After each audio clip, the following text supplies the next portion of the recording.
The invitation arrived on a Tuesday. It was a thick, cream-colored card, heavy with the self-importance of the event it announced. The edges were gilded, catching the afternoon light that slanted through the window of Liam's quiet apartment. His name was written across the front of the envelope in a familiar, looping script, a calligraphy that tried too hard to be elegant. Liam Sterling. He traced the letters with his thumb, a faint smile playing on his lips. It was Chloe's handwriting, no doubt, a handwriting he had once known from love letters, then from angry, scrawled notes, and now from this formal, final declaration of her new life. He slit the envelope open with a letter opener, a simple steel tool that felt honest in his hand. Inside, the card proclaimed the union of Chloe Covington and Marcus Thorne at the ridiculously exclusive Northgate Country Club. The date was 6 weeks away. Tucked inside was a smaller, more personal note, the ink slightly different, a bit more rushed. "Liam," it began, the casualness a calculated sting. "I know we haven't spoken, but it felt wrong not to invite you. I want you to see how happy I am. Really. No hard feelings? I'm even saving you a +1 in case you've met someone. See you there. So, Chloe." He read it twice. Every word was a carefully polished stone thrown in his direction. "I want you to see how happy I am." A command, not an invitation. No hard feelings? A dismissal of the jagged, painful way their 5-year relationship had ended. And the +1, a final, condescending twist of the knife, implying the impossibility of him having moved on. She had called him her broke ex to their mutual friends, a title she'd bestowed the day she'd left him for Marcus and his family's banking fortune. She'd said he had no ambition, that his quiet dedication to his architectural work was a sign of a small mind, that he would be stuck in mediocrity forever. She thought he was still that man, living in that same small apartment, driving that same 10-year-old car, sketching buildings that would never be built. She didn't know that the small apartment was now the penthouse of a building he owned.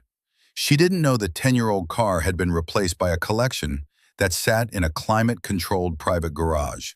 And she certainly didn't know that his little sketches were the blueprints for some of the most innovative and celebrated buildings on 3 continents, all designed under the discreet umbrella of his firm, a firm so exclusive it was known only by name to the highest echelons of global development, Ethelred Designs. Within 6 weeks at her opulent, self-congratulatory wedding, Chloe Covington would learn the true meaning of the word ambition, and she would learn it in front of everyone she had ever wanted to impress. It's a funny thing, isn't it? How people can look right at you and see only what they want to see. They build a story in their head and force you to live inside it. Have you ever felt that? Like you've been completely misjudged by someone who thought they knew you best? Let me know down in the comments where you're watching from. I'd love to hear from you. And if you enjoy stories about the underestimated finally getting their due, make sure you hit that like button and subscribe to the channel. You won't want to miss how this one unfolds. Liam placed the invitation on his vast, reclaimed timber desk. It looked small and insignificant against the backdrop of the city skyline, visible through the floor-to-ceiling windows. He picked up a beautifully weighted fountain pen, a gift to himself after closing his first 9-figure deal, and circled the date on his calendar. He would go. He would even bring a +1, but he wouldn't be going for her or for revenge. He would be going for himself. To close a door so quietly, yet so definitively, that its echo would be the only sound left in the room. His acceptance of her invitation was not an act of weakness, but the first move in a chess match she didn't even know she was playing. He had been patient. He had been quiet. Now it was time to be present. The memory of their breakup was as sharp as the day it had happened 2 years prior. It had taken place in their old apartment, a cramped 1-bedroom that had always felt full of light until that day. Chloe stood by the door, her suitcase at her feet, her face a mask of cold resolution. "I can't do this anymore, Liam," she had said, her voice devoid of the warmth he had loved. "I'm suffocating here." "Suffocating? We were happy yesterday," he'd replied, his voice laced with a confusion that felt like a physical weight. "You were happy," she'd corrected, a cruel precision in her tone. "You're content to play with your little drawings and dream of buildings that will never exist. I want more. I need more." She had gestured around the small room, at the stacks of his books, the models he'd painstakingly built. "This isn't a life. It's a waiting room for a life that's never going to start." That was when she had told him about Marcus Thorne, about his wealth, his connections, his drive. "He sees the world for what it is, Liam. A place where you take what you want. You just wait for things to happen." The comparison was brutal, designed to cripple him. He had tried to reason with her, to remind her of the plans they had made, of the future he was building for them, a future he was building methodically, ethically, without cutting the corners Marcus was famous for. "Building what?" she had scoffed, a laugh that was more like a shard of glass. "You've been an associate architect for 4 years. You make less than my personal trainer. Marcus is closing deals worth more than you'll make in your entire lifetime. Do you see the difference?" He saw the difference. He saw that the woman he loved had placed a price tag on him and found him wanting. He didn't argue further. He didn't plead. He just stood there, in the middle of the life she was discarding, and watched her walk out. The final words she'd thrown over her shoulder were the ones that had become his label in her new glittering world. "I can't be with a man who has no ambition. I can't be tied to someone so broke." Now, holding her wedding invitation, he felt a strange sense of calm. The wound, once gaping, had long since scarred over, and the scar was a reminder not of pain, but of strength. He had not let her definition of him become his reality. While she was flaunting her new life on social media, he was pouring his energy into his work. He'd left the big, soulless firm where he'd been an associate and cashed in a small inheritance he'd never told her about. He used it to found Aethelred Designs with his former mentor, a brilliant but semi-retired architect named Isabella Rossi. They had started small, taking on one project, then another. Their philosophy was simple: architectural integrity over flashy trends, sustainable design over cheap materials, and absolute discretion. The combination was potent. Wealthy clients who valued privacy and timeless design began to seek them out. The firm grew, not with a bang, but with a steady, inexorable rise, like a tide turning. He looked around his penthouse. It was a space he had designed himself, a testament to his ethos, minimalist but warm. Every line was clean, every material, the concrete, the wood, the steel, was honest. It was a space that was calm, confident, and utterly unconcerned with impressing anyone. It was everything he had become. Chloe's invitation was a relic from a past he had long since outgrown. A ghost trying to haunt a house it no longer recognized. He smiled. He would RSVP, yes. He would even send a gift in advance, something appropriate. 3 days later, the phone rang. Liam recognized the number on the caller ID. He let it ring 3 times before answering, his voice perfectly level. "Hello?" "Liam, you got it." Chloe's voice was bright, brittle, and loud, as if she were performing for an audience. "The invitation? Yes, it arrived a few days ago. It's a beautiful card, Chloe."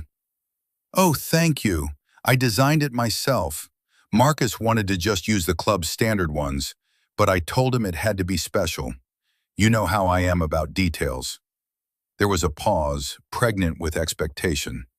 "So, are you coming?" "I wouldn't miss it," Liam said, his tone giving nothing away. "Oh, wonderful," she squealed. "I was a little worried it might be, awkward for you. But I'm so glad you're being mature about this." The condescension was a physical force, pressing down the line. "Marcus is here. He wants to say hi." Before Liam could respond, a deep, smug voice took over. "Sterling, good to hear from you, mate." The word mate was an insult, a feigned familiarity that asserted dominance. "Chloe told me she was inviting you. Brave of her, I thought. Brave of you to accept." "It was a kind gesture," Liam replied, the very picture of politeness. His eyes drifted to the blueprints for the new Kyoto Cultural Center spread across his desk, a project worth $200 million. "Yeah, well, she's got a big heart," Marcus said with a chuckle. "Listen, the club has a strict dress code, black tie. If you need to rent a tux, I can give you the name of a good place. My treat." The offer hung in the air, a perfectly crafted piece of humiliation. It was designed to make him feel small, poor, and out of place.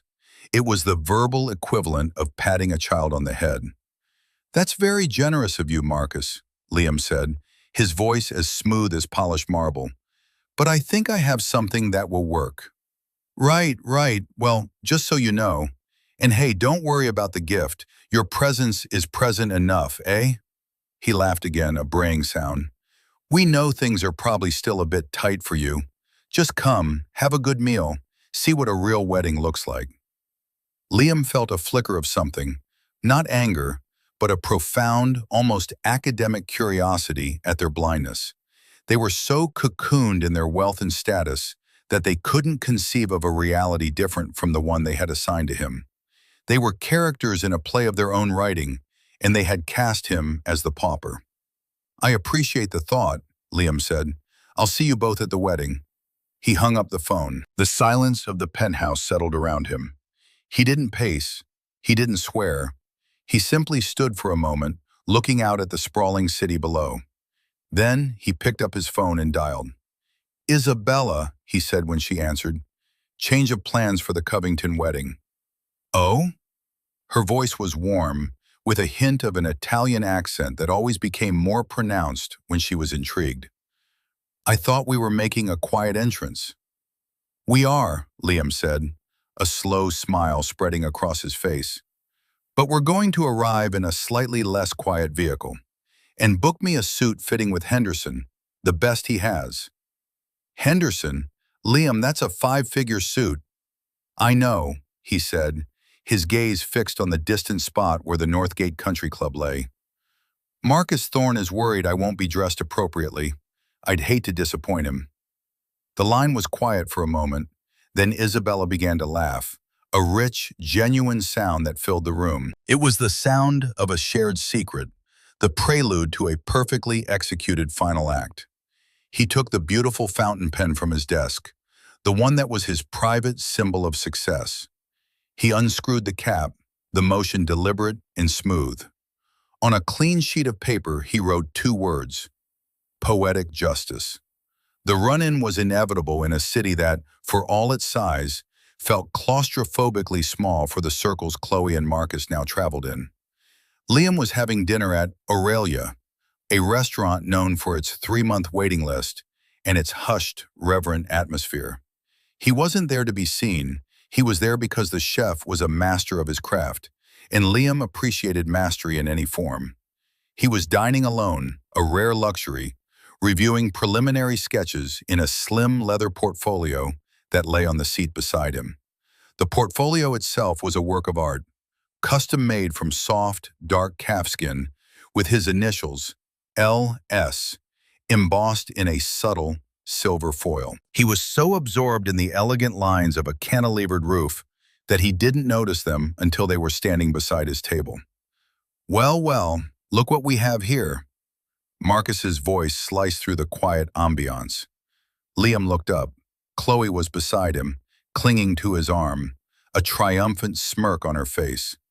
With them was an older man with a formidable presence in cold, assessing eyes. Liam recognized him instantly. Harrison Covington, Chloe's father, a titan of the city's real estate development scene, a man who had once treated Liam with a gruff, paternal affection. "Chloe, Marcus," Liam said, his voice even. He nodded respectfully to the older man. "Mr. Covington." Harrison Covington gave a curt, dismissive nod. His gaze swept over Liam's simple but well-made attire, a dark merino wool sweater and trousers, and lingered for a moment on the portfolio. "Sterling," he said, the name sounding like an afterthought. "Fancy seeing you here," Chloe chimed in, her eyes doing a theatrical sweep of his table for one. "Dining all alone?" "Sometimes it's necessary to have a quiet moment to think," Liam replied calmly. "Working on your next big masterpiece?" Marcus drawled, gesturing to the portfolio. He winked at Mr. Covington.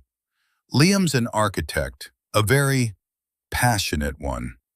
The word passionate was coded language for unsuccessful. "Why don't you join us, Liam?" Chloe said, the offer a command. "Dad's just telling us about his new project. You might learn something." It was a trap, a public stage for his humiliation, and all three of them knew it. Refusing would look churlish. Accepting was walking into the lion's den. Liam chose the den. He gave a small, agreeable smile. "I'd be happy to." He gathered his portfolio and followed them to their much larger, more prominent table. The dinner that followed was a masterclass in condescension. Marcus dominated the conversation, loudly recounting a recent trip to Monaco and a yacht party he'd attended. He turned to Liam every so often to ask a pointedly patronizing question. "Ever been to Monaco, Sterling?" "Ah, well, you should go sometime. The views are something else." Chloe played her part beautifully, sighing with adoration at Marcus's stories and directing pitying glances at Liam. "Marcus is just so driven," she'd say, loud enough for the surrounding tables to hear. "It's inspiring to be with someone who's really making a mark on the world." The true performance, however, came from Harrison Covington. He had always been a man who measured others by their net worth and their proximity to power. When Liam was with Chloe, Mr. Covington had seen him as a temporary, harmless fixture. Now, seated next to the embodiment of wealth in Marcus, he saw Liam as a failure, a living symbol of his daughter's upgraded life. "So, Sterling," Mr. Covington said, leaning forward, his voice a low rumble of authority. "Chloe tells me you're still at it with the architecture thing. What firm are you with these days? Anyone I know?" "I work for myself," Liam said simply. Mr. Covington chuckled, a dry, humorless sound. "Right, a one-man show. Tough business to crack on your own. You need capital. You need connections. You can't build empires from a drafting table in your spare room." He took a slow sip of his outrageously expensive wine. "What are you working on? A garage extension? A kitchen remodel?" Marcus snorted into his napkin. Chloe hid a smile behind her wineglass. Liam didn't rise to the bait. He met the older man's gaze directly. "I'm focused on urban redevelopment and cultural projects mostly."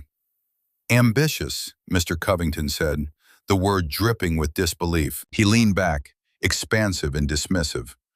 "Let me give you some free advice, son. The world isn't built by dreamers. It's built by men who can sign the checks. I'm currently in the final stages of acquiring the old Phoenix building downtown. Going to tear it down and put up a 50-story monument to this city's future. The Phoenix Tower, I'm calling it. That's real architecture. That's a legacy." He looked at Liam, expecting him to be impressed, perhaps even intimidated. He wanted Liam to feel the vast, unbridgeable chasm between his own small life and the grand scale on which they operated. Liam's expression remained unreadable. He felt his fingers brush against the cool leather of his portfolio, where the detailed counter-proposal for the Phoenix building lay.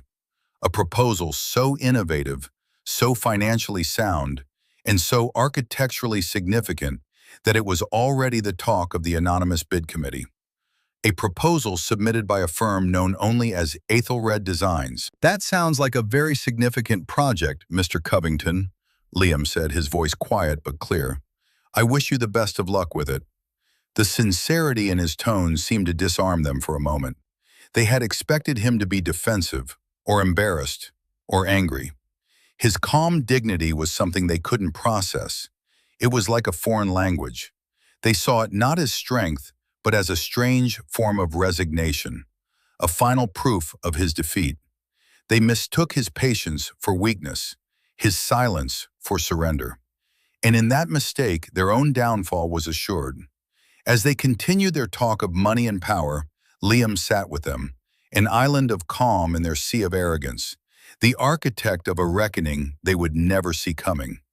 From the omniscient perch of the narrative, one could see the gears of fate turning with beautiful, mechanical precision. While Harrison Covington boasted about his impending victory in acquiring the Phoenix building, he was blind to the storm gathering on his horizon. His confidence was absolute. He was Harrison Covington, a man who moved markets and bent city councils to his will. His bid for the Phoenix was aggressive, backed by Marcus Thorne's family bank, and he had greased every political wheel he could find. He spoke of the project in the past tense, as if the contracts were already signed. "The only other serious bidder is some ghost firm," he explained to Marcus over a post-dinner brandy, after Liam had politely excused himself. "Calls themselves Aethelred Designs. No history, no public face, probably some foreign money trying to park cash. They're offering more, but they don't have the local clout. The committee knows I can get it built. They'll come around." Chloe, bored by the business talk, scrolled through her phone. "Did you see Liam's face?" she whispered to Marcus, nudging him. "He looked like he was going to cry when Dad was talking about the Phoenix Tower." "He looked like a lost puppy," Marcus agreed, smirking. "Probably went home to sketch a doghouse. It's what he's good for." They laughed, a quiet, conspiratorial sound. They were a perfect match, their shared sense of superiority a binding agent stronger than any affection. Meanwhile, across town, Liam was not in a spare room. He was in the conference room of Aethelred Designs, a space that occupied the entire top floor of a downtown skyscraper. The room was dominated by a single, massive table of polished concrete, and one wall was a sheet of glass overlooking the city. The Phoenix building was visible from there, a grand but decaying Art Deco masterpiece. With him was Isabella Rossi. She was in her late 50s, with sharp, intelligent eyes and a mane of silver hair she wore in a stylish, asymmetrical cut. She exuded an aura of competence that was both calming and formidable. On the table between them lay a scale model of their vision for the Phoenix site. It was breathtaking. They weren't tearing the old building down.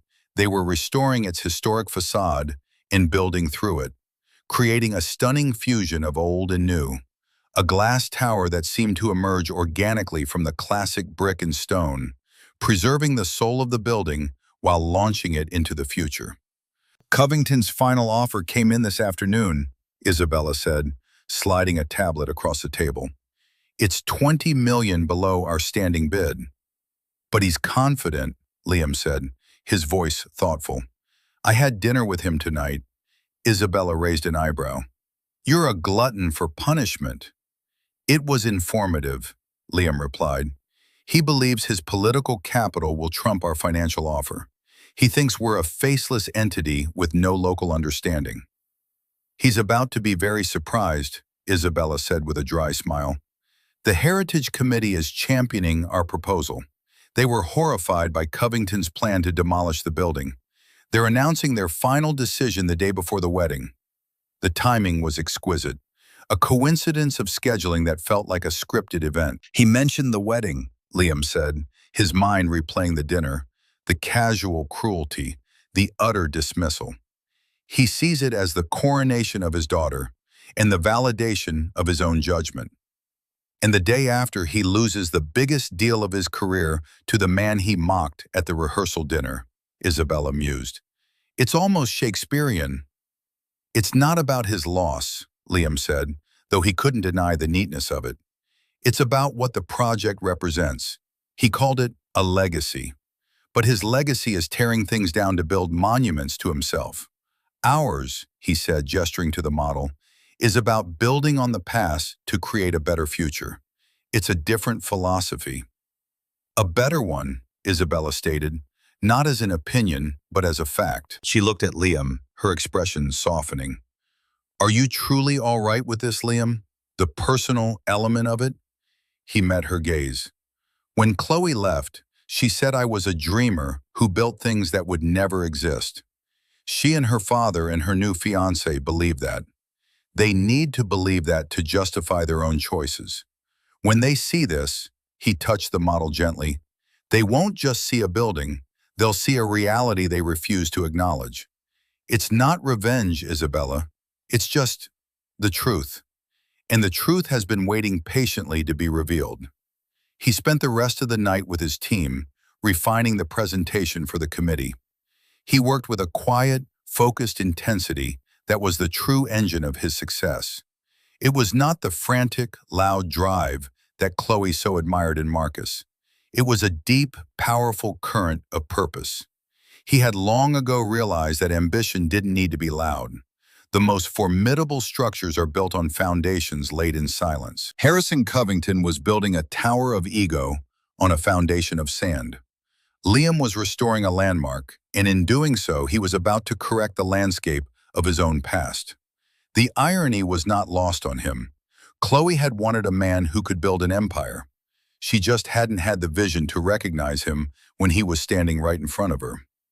A week before the wedding, a courier delivered a box to Liam's office. It was from a high-end department store, wrapped in their signature paper. There was no card on the outside. Puzzled, Liam opened it. Inside, nestled in tissue paper, were 3 items. The first was a gift certificate for a mid-range formal wear rental shop. The second was a prepaid gas card for $50. The third was a note, written on Chloe's personalized stationery. "Dearest Liam," it read, "just a little care package to help you get ready for the big day. I know things can be a stretch, and I really want you to be there and feel comfortable. Can't have my oldest friend looking shabby, can we? The gas card should cover your drive to the club and back. Don't be proud, please just accept it in the spirit it's given. So excited to see you. All my love, Chloe." Liam stared at the contents of the box.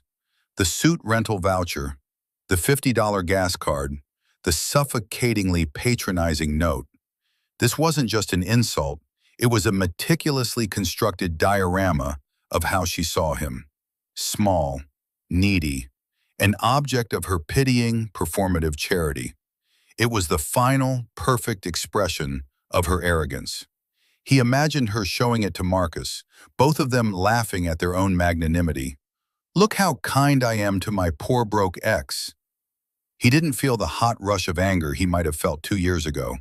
Instead, he felt a strange, cold clarity, the kind that comes when a complex equation is finally solved. This act, this care package, was not about him at all. It was about her. It was the desperate act of a person who needed to believe in someone else's failure to feel secure in her own success. Her happiness was so fragile, it had to be constantly reinforced by his perceived misery. He picked up the gas card. $50. His drive to the country club would be a 10-minute flight that cost roughly $3,000 in fuel alone. He looked at the suit rental voucher. His fitting with Henderson, Savile Row's most celebrated tailor, was the next day. The suit being crafted for him cost more than the car Chloe thought he still drove. He placed the items back in the box, a faint, melancholy smile on his face. He wouldn't throw them away. He would keep them. They were a more eloquent testament to her character than any photograph or letter. Later that day, he met Isabella at a quiet bar downtown. She took one look at his face and said, "What did she do now?" Liam explained the care package. Isabella listened without interruption, her expression hardening. When he finished, she was silent for a full minute, swirling the ice in her glass. "That is one of the cruelest things I have ever heard," she said finally, her voice low and tight. "And I once worked for a man who fired his own brother via singing telegram." She looked at him, her sharp eyes searching his. "Are you sure you want to go through with this? You don't have to. We can just release the Phoenix announcement and you never have to see these people again." "I have to go," Liam said. It was a statement of fact, not of desire. "But you're right, the reason has changed. Before, it was about closing a chapter for myself. Now, He paused, trying to find the right words. Now it's about holding up a mirror, not a distorted one, not a cruel one, just a clear, honest mirror. People like Chloe and Marcus and her father, they live their whole lives in a hall of mirrors they built for themselves, where they only see flattering reflections. They need to see the truth, just once. And you're to be the one to show them? Isabella asked gently. I seem to be uniquely positioned for the task, he said with a wry smile, but I can't do it alone. I need you there. As your plus one? As my business partner, he corrected. As the co-founder of Ethelred Designs. As a witness. To make sure you don't sink to their level? To make sure I remember why we're doing what we're doing, he said. This isn't about tearing them down. It's about showing them what it means to build something real. He thought of the Phoenix Project, of saving a piece of history, of creating something beautiful and lasting. He thought of his firm, built on integrity and mutual respect. That was real. The life Chloe had chosen, a life of snobbery and status built on a foundation of insecure wealth, was a house of cards. All right, Liam, Isabella said, raising her glass. I'll be your witness, but I am wearing my most intimidating pair of shoes. I would expect nothing less, he replied, clinking his glass against hers. The plan was set. The pieces were all in place. The suit was being tailored. The helicopter was booked. The Phoenix announcement was scheduled. All that was left was the wedding itself. Chloe had intended her invitation as a summons for him to witness her triumph. She had no idea he was about to answer it by showing her the true nature of his own. The care package was her final, fatal miscalculation. It was the insult that removed any lingering doubt, any residual sentimentality. It cleared the board for the final move. The day of the wedding dawned bright and painfully clear. A perfect cloudless sky stretched over the manicured perfection of the Northgate Country Club. It was the kind of day that felt ordained, as if the heavens themselves were smiling upon the union of Chloe Covington and Marcus Thorne. The air was warm, scented with freshly cut grass and the thousands of white roses that had been flown in for the occasion. A string quartet played softly on the grand terrace, their music a tasteful, elegant backdrop to the murmur of conversations among the arriving guests. This was the apex of Chloe's life, the moment everything had been building towards.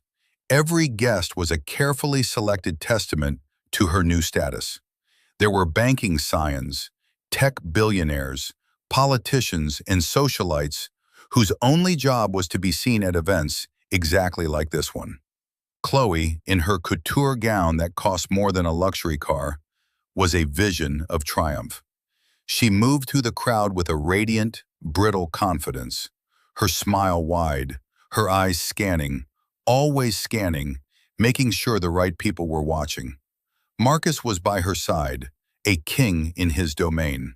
The club was owned by his family, and he moved with the languid, unshakable confidence of a man who has never been told no. He clapped backs, laughed loudly, and accepted congratulations with a swagger that bordered on parody. They stood for a moment near the entrance to the ceremony lawn, watching their guests assemble. Everyone who's anyone is here, Chloe breathed, squeezing his arm. Her happiness was real, but it was the happiness of a general surveying a victorious battlefield. Of course they are, Marcus said, kissing her temple. It's our day. He scanned the driveway, a flicker of amusement in his eyes. Do you think Sterling will actually show? Chloe laughed, a tinkling, dismissive sound. Oh, he'll show. He's too predictable. He'll probably park his sad little sedan way at the back of the lot so no one sees it.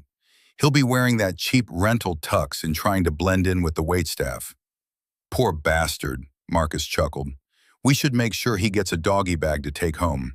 A little taste of the good life. Don't be cruel, darling, Chloe said, though her eyes danced with mirth. It's my wedding day. I'm full of charity. She thought of the care package she had sent, and a wave of satisfaction washed over her. It had been the perfect gesture, a way to establish her magnanimity while reminding him of his place. His presence here today would be the final, living proof of her victory. The Broke X, bearing witness to her glorious ascent. The pace of the event was deliberate, a slow, luxurious unfolding. Guests mingled, champagne flowed, and the sun began its descent towards the horizon, casting a golden, cinematic light over the whole affair. There was a quiet hum of power, of money, of people utterly convinced of their own importance. The atmosphere was thick with it. This was the quiet before the storm, a moment of perfect, serene arrogance. No one in that rarefied air could have imagined the disruption that was about to tear through their carefully constructed reality. The wedding was scheduled to begin at 5 o'clock. At 10 minutes to 5, the string quartet was reaching the crescendo of a Vivaldi piece. Chloe was taking her father's arm, ready to walk down the aisle. Marcus was waiting for her, a smug smile on his face. Everything was perfect. And then came the sound. It started as a low, almost imperceptible hum. A vibration felt more in the chest than heard with the ears. It was a sound that did not belong in the genteel world of the country club. It grew steadily, resolving itself into the unmistakable, rhythmic thrum of powerful rotor blades. Womp, womp, womp. Heads began to turn, not in alarm, but in annoyance. Guests looked up from their champagne glasses, their conversations faltering. The string quartet faltered, the violins becoming thin and reedy against the growing noise. "What on earth is that?" Chloe's father muttered, squinting at the sky. A sleek, dark helicopter, an Augusta Westland AW-109, was descending from the heavens. It was a machine of predatory elegance, all sharp lines and dark, tinted glass. It wasn't heading for the nearby municipal airfield. It was making a direct approach for the club's 18th fairway, a stretch of immaculate green that was strictly off-limits to all but the most important club members. The club manager, a man whose entire career was built on ensuring smooth, uninterrupted luxury, was now sprinting across the lawn, his face a mask of panic and fury. He was waving his arms, shouting unheard words at the descending aircraft. Marcus's face darkened with anger. "Who the hell has the audacity?" he began, his voice tight. "This is a private event." Chloe stared, her perfect smile frozen. The helicopter was an intrusion, a vulgar display that was stealing the focus from her. The noise was deafening now, drowning out the music, the conversations, everything. It was the only thing happening.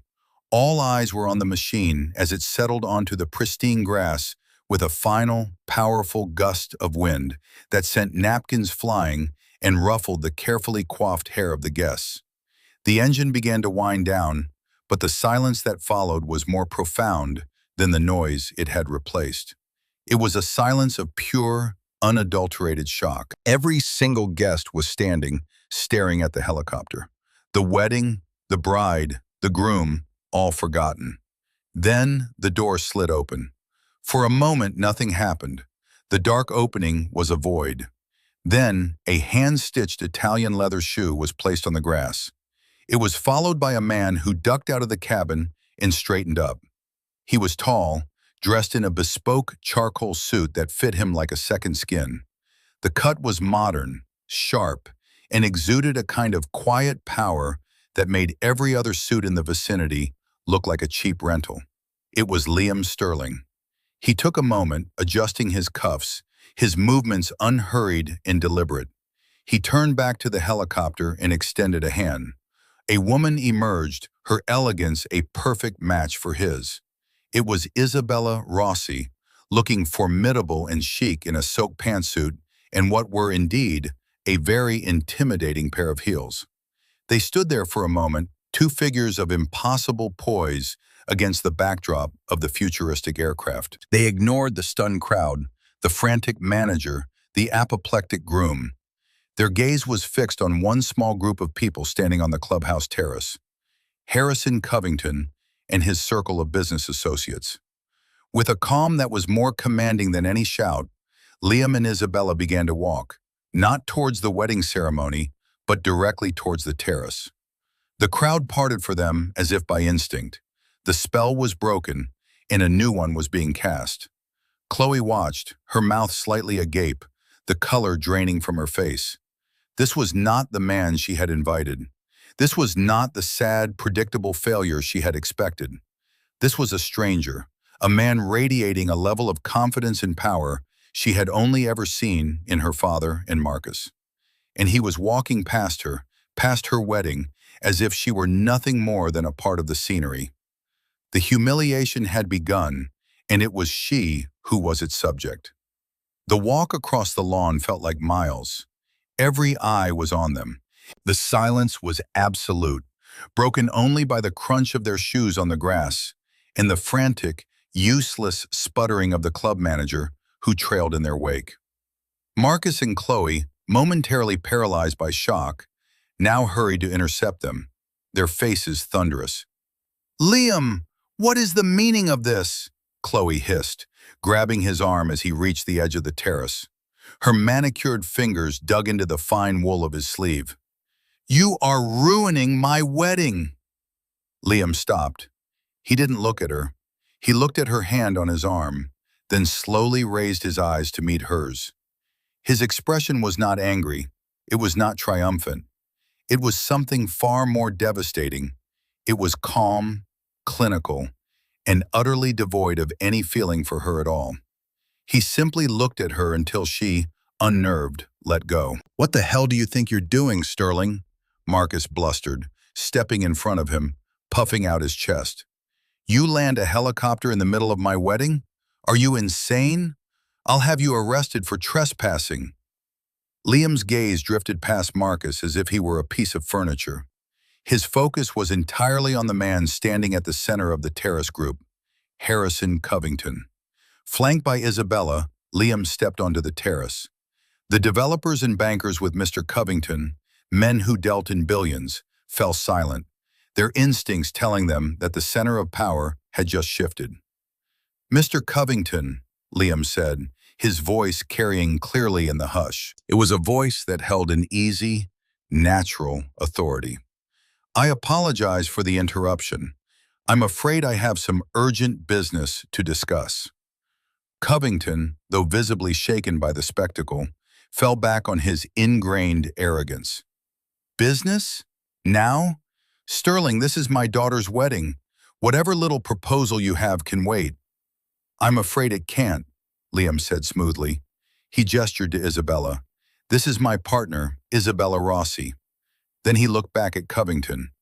"And I believe we may have been improperly introduced in the past. My name is Liam Sterling. I am the lead principal and founder of Ethelred Designs." The name landed in the center of the group like a grenade. Ethelred Designs, the ghost firm, the mysterious, ridiculously well-capitalized competitor for the Phoenix Building. There was a collective intake of breath. Covington's face went from ruddy anger to a pale, sickly white. The other developers stared at Liam as if seeing him for the first time. That's not possible," Covington stammered. "Oh, it's quite possible," Liam said. He unlatched his slim leather portfolio, the same one he'd had at the restaurant, and opened it. He produced a single, thick document and handed it to Covington.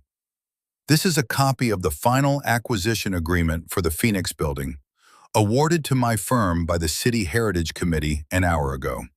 They were particularly impressed with our preservation and integration plan." Covington took the document, his hands trembling slightly. His eyes scanned the first page, then the signature line.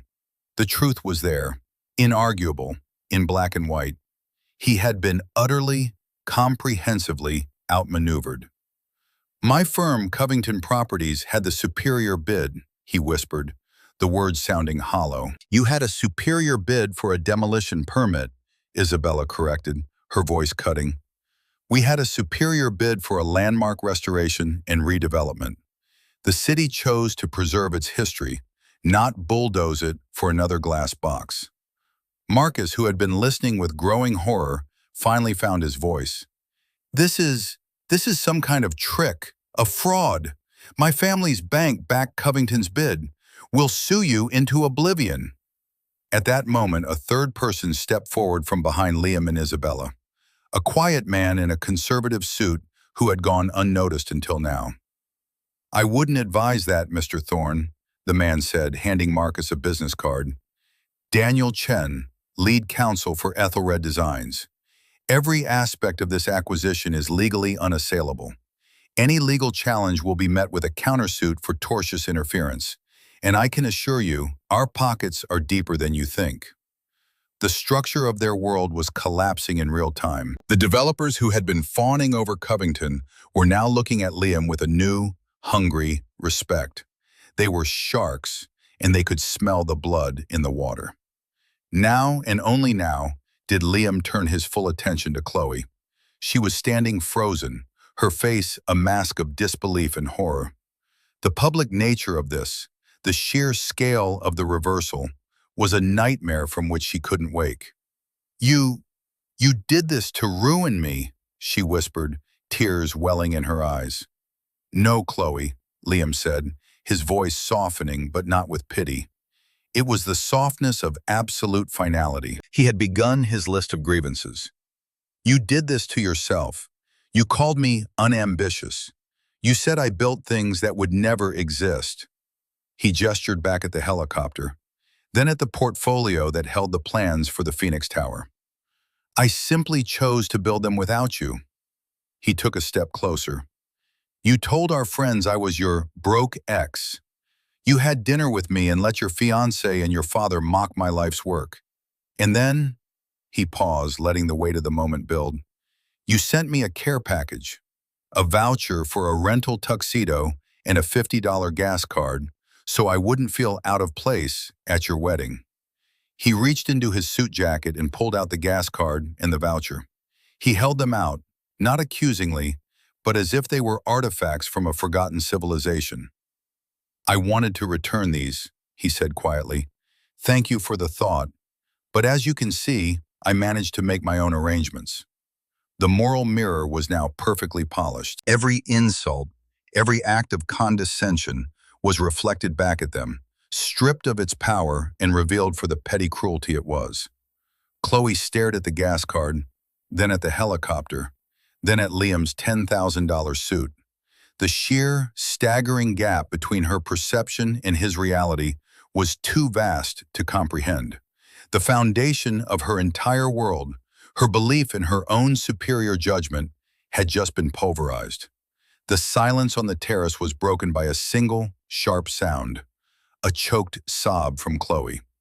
The carefully constructed facade of the perfect bride on her perfect day had shattered, revealing the terrified, insecure woman beneath. Marcus, seeing his own status threatened by his association with this disaster, took a step away from her, his face a mask of fury and calculation. Harrison Covington leaned against the terrace railing, looking like a man who had aged 20 years in 20 minutes. He was staring at the acquisition papers, but he wasn't seeing the words. He was seeing the ghost of a different future, one where he had nurtured the quiet, brilliant young man his daughter had brought home, instead of casting him aside for the loud, flashy suitor with the famous name. The other developers, pragmatic to their core, had already pivoted. One of them, a man named Peterson, who had been Covington's staunchest ally, stepped forward, extending a hand to Liam. "Mr. Sterling, a pleasure to finally put a face to the name. Your firm's work is legendary. The Phoenix proposal was genius, pure genius. We should talk." "Perhaps," Liam said, giving the man's hand a brief, firm shake. He was already in control. Chloe, seeing her world crumble and her allies defect, made one last, desperate play. She rushed towards Liam, her face streaked with tears, her perfect makeup ruined. "Liam, please," she cried, reaching for him. "I'm sorry, I was a fool. I was so stupid, I never knew. Please, you have to forgive me." It was a performance, another one, but this one was born of sheer terror. She was pleading for him to fix this, to turn back time, to restore her to her throne. Liam looked at her, and for the first time, He felt a flicker of something resembling pity, not for her loss of status, but for the emptiness inside her that had driven her to such lengths. He didn't recoil from her touch, but he didn't accept it either. He simply stood there, a fixed point in her chaotic collapse. "There's nothing to forgive, Chloe," he said, and the words were colder than any rejection. Forgiveness implies the wound still matters. Our story ended a long time ago. You wrote your ending, and I wrote mine. He gently removed her hands from his arm. "I truly wish you the life you deserve." It was a devastatingly polite dismissal. The life she deserved. A life built on superficial values. A life where her worth was tied to the man she was with and the money in his bank account. A life that was, at this very moment, in ruins. With a final, brief nod to the stunned group, Liam turned. Isabella was already at his side. They walked back across the lawn, past the gawking guests, past the abandoned aisle and the wilting flowers. The club manager, now understanding who Liam was, practically bowed as they passed. They didn't look back. They didn't need to. The destruction was complete, and it had been accomplished not with anger or revenge, but with the simple, undeniable weight of the truth. They climbed back into the helicopter. As it lifted off the ground, ascending into the twilight, Liam glanced down one last time. He saw a scene of chaos. He saw Chloe weeping, alone. He saw Marcus arguing furiously with her father. He saw the wedding guests, his audience, beginning to disperse, their faces alive with the delicious, scandalous story they would be telling for months. He had not come to ruin a wedding. He had come to reveal a character. And now, his work was done. The chapter was finally, definitively closed. In the months that followed, the fallout from that day rippled through their world with the force of a shockwave. The wedding, of course, never happened. The public humiliation was too great, the financial blow too severe. Marcus Thorne, whose ego was as vast as his fortune, could not abide the idea of being married to the woman who was now the subject of citywide gossip and pity. The story of the broke ex and the helicopter was too good, too cinematic to remain secret. Marcus, whose primary concern was always his own image, called off the engagement less than a week later, issuing a cold, formal statement through his lawyer. His family's bank also quietly withdrew its general line of credit to Covington Properties, citing market uncertainties. Chloe's fall was swift and brutal. She had built her identity on a foundation of status and social supremacy. With that stripped away, there was nothing left. Her friends, the ones who had flocked to her because of her connection to Marcus, melted away. She was no longer an asset, she was a liability, a cautionary tale. She retreated from public life, her social media accounts going dark. The radiant, triumphant bride was gone, replaced by a ghost. Harrison Covington faced a different kind of reckoning. The loss of the Phoenix Project was a catastrophic blow to his company's prestige and his own ego. But more than that, it was a profound moral shock. He had spent a lifetime judging people by their balance sheets, and he had made the biggest misjudgment of his career. He was forced to confront the fact that he had dismissed a man of immense talent and substance in favor of a shallow, arrogant fraud. 2 months after the disastrous wedding day, Liam received a letter. It was from Mr. Covington. The tone was not that of a titan of industry, but of a humbled man. He didn't ask for a business partnership or a second chance at the Phoenix deal. He simply and sincerely apologized. He apologized for his rudeness at the restaurant, for his dismissiveness, and for his failure to see Liam for who he truly was. "I let my daughter's ambition and my own pride blind me," he wrote. "You were a better man than I gave you credit for, and I deeply regret my behavior." Liam read the letter, and for the first time, he felt the last vestiges of the old wound heal. He wrote back a short, simple note, accepting the apology. There was no need for anything more. Liam was in his office, the one that overlooked the city, the one that Chloe and Marcus never knew existed. On a display stand in the corner sat the new, breathtaking model for the restored Phoenix Tower. It was a symbol of his victory, but he didn't see it that way. He saw it as a symbol of his philosophy, that true value lies in building things that last, in honoring the past while creating the future. Isabella came in, holding 2 glasses of champagne. "To the Phoenix," she said, handing him a glass. The final city permits had just been approved. "To the Phoenix," he agreed, touching his glass to hers. "Have you heard anything?" she asked, her voice gentle. Liam knew who she meant. "I heard she moved out of the city," he said, "trying to start over somewhere else. Do you ever feel guilty?" Liam considered the question. "No," he said after a moment. "I feel clarity. I didn't do anything to them, Isabella. I just stopped letting them do things to me. I simply presented them with a version of reality they had refused to see. They did the rest to themselves." He walked to the window, looking down at the city lights. His success wasn't a source of gloating. It was a responsibility. He hadn't sought revenge. He had sought justice. And perhaps more importantly, he had sought peace. The spectacle at the wedding wasn't the goal. It was the unavoidable consequence of telling the truth in a world built on lies. His real victory wasn't the look on their faces when the helicopter landed. It was this moment, right now, standing in a space he had created, working on a project he believed in, with a partner he respected.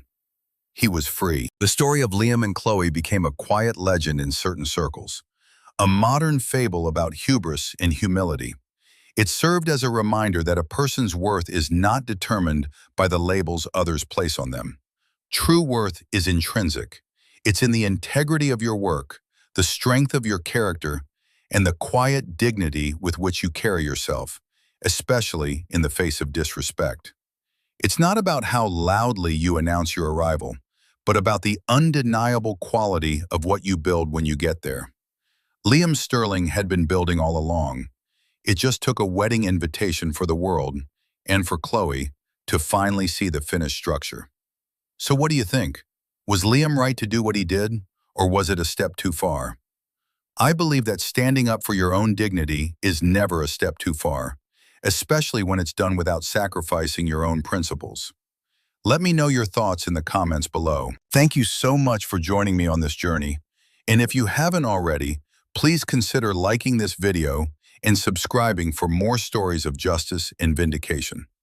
Until next time, remember that the most powerful people are not always the ones who make the most noise.